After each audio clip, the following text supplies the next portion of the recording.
Hi friends, welcome to my small garden. ఎలా ఉన్నారు అందరూ? చాలా రోజులైంది నేను హార్వెస్ట్ వీడియో పెట్టి.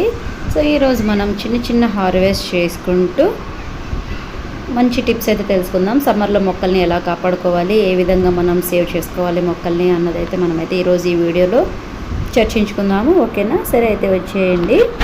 మనం ఎండాకాలంలో చేయాల్సిన పని ఏంటంటే చిన్న పాట్స్ని తీసుకొచ్చి పెద్ద పాట్స్ మధ్యలో పెట్టుకోవటము, ఇంకా అలాగే మల్చింగ్ కోసము కుండీలలో వచ్చేసి కానుగాకులు, డ్రై లీవ్స్ కానీ ఎండుటాకులు, కానుగాకులు, లేదంటే కోకోపీటు, లేదంటే మనకి టెంకాయలు ఒలిచిన తర్వాత పీచు వస్తుంది కదా, ఆ పీచును కూడా మనం కుండీల మధ్యలో పెట్టుకోవచ్చు.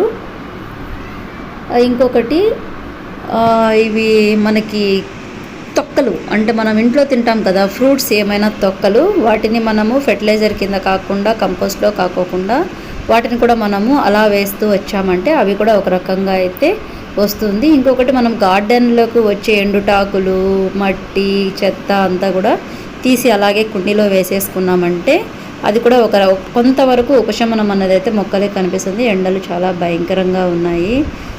మీ ప్రాంతంలో కూడా ఎండలు ఎక్కువగా ఉంటే పొద్దున సాయంత్రం 2 పూట్ల నీళ్ళు ఇవ్వండి. ఓకేనా ఫ్రెండ్స్? వంకాయలు చూసారా ఎంత నల్లగా నిగనిగలాడుతున్నాయో. ఇవి వచ్చేసి నేను హ్యాపీ గార్డెన్స్ నుంచి తీసుకున్నాను ఈ వంకాయలను అయితే మాత్రము. ఈ వంకాయ ఇందులో మనం తీసుకున్ననైతే కొన్ని రకాలు కూడా ఉన్నాయి. చాలా బాగున్నాయి ఆ వంకాయలు, నాకు నచ్చాయి కూడా. సో తర్వాత టాపిక్ వచ్చేసి వాటరింగ్ బాగా ఇవ్వండి. మనం ఫుడ్ పరంగా కంటే కూడా, అంటే వాటికి ఇచ్చే మనము ఫుడ్ కంటే కూడా లిక్విడ్స్ పరంగా ఇచ్చామంటే మొక్క అనేది చాలా పచ్చగా హెల్దీగా ఉంటుంది. ఓకేనా ఫ్రెండ్స్? ఇది వచ్చేసి ఏసీహెచ్ గార్డెన్ ఐడియా ఉంటే అందరికీ తెలుసు. ప్రియా పంపించింది నాకు ఇవి. లాస్ట్ ఇయర్ పంపించిన ఎగ్ షేప్డ్ వంకాయ ఎన్నోసార్లు పాపం పంపించింది, కానీ తను నాకు ఒక్క ప్లాంటే వచ్చింది. అందులో ఇది ఒకటి, అది ట్విన్ వంకాయని సీడ్కి ముదిరిపోయింది. దాన్ని కొంచెము కట్ చేసుకుందాంలే అనుకునే లోపలే ముదిరిపోయింది. ఓకే, ఇది వచ్చేసి పింక్ టమాటా అన్నమాట. ఇది చిన్న చిన్నగా వస్తున్నాయి, లోపల పల్పి అంతా పింక్లో ఉంటుంది. ఇంకా తర్వాత వచ్చేసి ఫెర్టిలైజర్స్, మనం ఫుడ్ కంటే కూడా మొక్కలకి ఫెర్టిలైజర్స్ ఇచ్చుకోవాలి. అలోవెరా ఫెర్టిలైజర్ ఇచ్చుకోవచ్చు, బనానా ఫెర్టిలైజర్ ఇచ్చుకోవచ్చు. తర్వాత రైస్ కడిగిన వాటర్ని మనము కొంచెం బెల్లం ముక్క వేసి నైట్ అంతా పెట్టేసి మార్నింగే తీసుకొచ్చి కనుక మొక్కలకి ఇచ్చామంటే చాలా హెల్తీగా ఇవి అంత సంతోషంగా ఫీల్ అవుతాయి. రకరకాల ఫెర్టిలైజర్స్. అలాగే నిమ్మ తొక్కల్ని మనం ఇప్పుడు ఈ సమ్మర్లో నిమ్మకాయలని బాగా వాడేస్తూ ఉంటాము.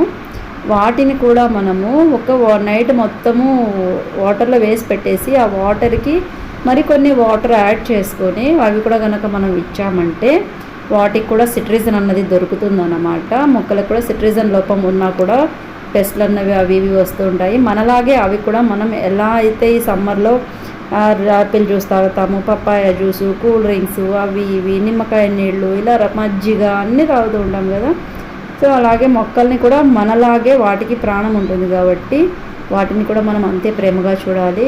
అవి మనం కేర్లెస్ తీసుకున్నామంటే మొక్కలు చనిపోతాయి. ఓకేనా ఫ్రెండ్స్? ఇది చూసారా, నేను నా థర్మాకోల్ బాక్సులలో ఎక్కడైనా సరే మీరు మట్టి గమనించండి, కాల్ బాక్స్కు లోపలే ఉంటుంది, అర బాక్స్ కూడా ఉండదు మట్టి. సో నేను only kitchen waste compost dry లీవ్స్తోనే నేను తయారు చేసుకొని పెట్టుకుంటాను బాక్స్లలో. ఓకేనా ఫ్రెండ్స్? ఇది కూడా బ్లాక్ మిర్చి నేను అప్పారావు సార్ నుంచి తీసుకున్నది.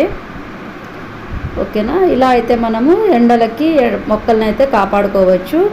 బాగా కొంతమంది షేడ్ నెట్ వేసుకుంటారు, పందిళ్ళు బాగా అల్లిస్తారు. అలా అల్లించలేనప్పుడు చిన్న చిన్న పాట్స్ తీసుకొచ్చేసి పెద్ద కుండీలలో పెట్టుకోండి. నేను 6 ఇయర్స్గా అయితే అదే పని చేస్తాను. ప్రతి సమ్మర్లో కూడా చిన్న పాట్స్ని పెద్ద పాట్లో పెట్టుకోవడము.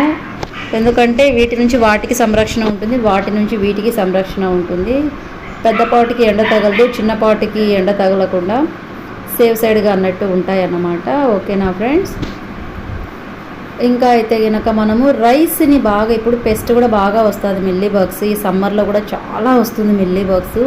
మనకి వింటర్ కంటే కూడా ఎక్కువ వస్తుంది మిల్లీ బగ్స్. దీనికోసం మాత్రము మనం రైస్, అంటే అన్నము, నైట్ అన్నం మిగిలిపోయిన అన్నం ఉంటుంది కదా, అది అలాగే ఒక 3-4 డేస్ బాగా వదిలేసేసి దానికి బాగా బుడగలుగా వచ్చేసి పులిసిపోయిన వాసన వస్తుంది బాగా, అంటే ఆ డిఫరెంట్ స్మెల్ వస్తుంది. ఆ స్మెల్ వచ్చినప్పుడు కొంచెం ఓపిక చేసుకొని దానిని మనం కనుక బాగా చేతితో పిసికేసేసి దాన్ని ఉడగట్టేసేసి దాన్ని స్టోర్ చేసుకొని కొంచెం బెల్లం ముక్క అందులో కలిపేసి దాంతోపాటు కొంచెం బేకింగ్ సోడా కొంచెం పసుపు కలిపేసి కనుక మొక్కలకు స్ప్రేగా చేసుకున్నామంటే ఈ మిల్లీ బగ్స్ అన్నవి ఓ మోస్తారుగా కంట్రోల్ అవుతుందన్నమాట.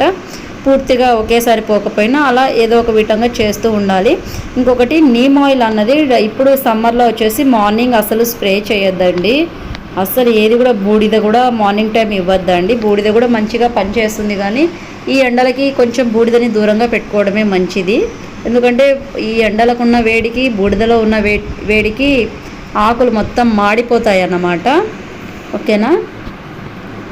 మరొకటి, ఇప్పుడు మనకి ఎక్కడ చూసినా టెంకాయ పీసులు బాగా దొరుకుతాయి. ఒకసారి మనం మార్కెట్కి వెళ్ళిపోయామంటే టెంకాయ పీసు ఒక బస్తాడు తెచ్చుకున్నామంటే డైరెక్ట్ పీసులు అలా మొక్కలో కుండీలలో పట్టేసుకున్నామంటే చల్లగా హాయిగా వాటి కూడా ఏసీలో ఉన్నంత ఫీలింగ్ ఉంటుందన్నమాట మొక్కలకి.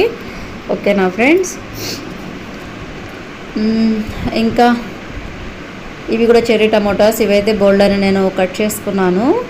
చాలానే తీసుకున్నాను వీటికి. నేను ఇప్పుడు చాలా తీసుకున్నాను. రీసెంట్గా నేను 1/2 కిలో వీటిని డిస్ట్రిబ్యూట్ కూడా చేశాను. డైరెక్ట్గా ఫ్రూట్గానే ఒక్కొక్కరికి 2-3 కాయలుగా ఇచ్చేసి అట్లే డిస్ట్రిబ్యూట్ కూడా చేశాను. మరి నాకు తెలిసిన ఇన్ఫర్మేషన్ అయితే నేను ఇచ్చానని అనుకుంటున్నాను. చెప్పడం మర్చిపోయాను. ఇది పెన్సిల్ దొండ. రీసెంట్గా నేను సిటీజీలో తిరుపతి మెంబర్గా ఉన్నాను కాబట్టి ఇక్కడ సిటీజీలో కూడా తీసుకున్నాను. నేను రీసెంట్గా తెప్పించారు పెన్సిల్ దొండ. సో నాకైతే ఇంకా నేను వీటిని ట్రాన్స్ప్లాంట్ చేయలేదు. ఓకే ఫ్రెండ్స్, నాకు తెలిసినంతవరకు అయితే ఇన్ఫర్మేషన్ ఎంతో కొంత మీకైతే ఇచ్చానని అనుకుంటున్నాను. నా వీడియో కనుక మీకు నచ్చినట్టయితే లైక్ చేయండి, కామెంట్ చేయండి. మరిన్ని వీడియోస్ కోసం ప్లీజ్ సబ్స్క్రైబ్ మై ఛానల్. ఇలాంటి చిన్న చిన్న హార్వెస్ట్లు చూస్తూ ఉండండి, చేస్తూ ఉండండి. కొత్త వాళ్ళు కూడా స్టార్ట్ ఇంతవరకు చేయని వాళ్ళు ఎవరైనా ఉంటే స్టార్ట్ చేయండి. ఓకేనా. నా వీడియో చేసిన ప్రతి ఒక్కరికి థ్యాంక్ యూ సో మచ్.